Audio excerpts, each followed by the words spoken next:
So what we're trying to figure out is, do graphs have layers or labels?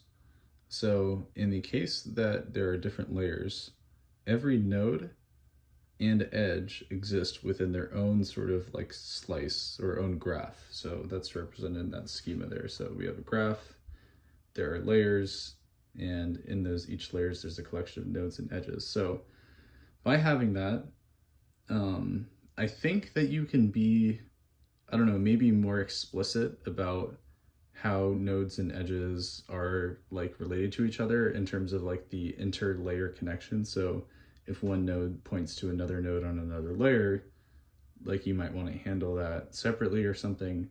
But then again, you can just define like the edge relationship and determine if like node from there is going to there. So that's what leads me to believe, like, should a graph just have labels on the nodes and edges?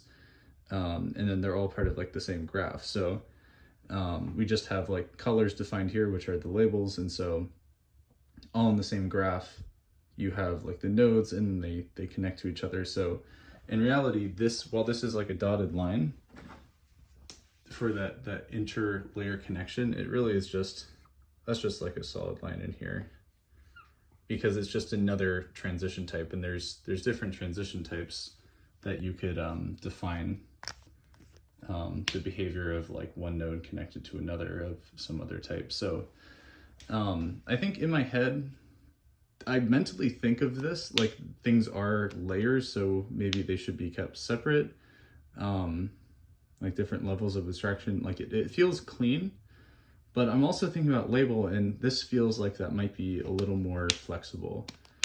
I'm not necessarily sure which one is right, but something to think about, and I'm curious what you think.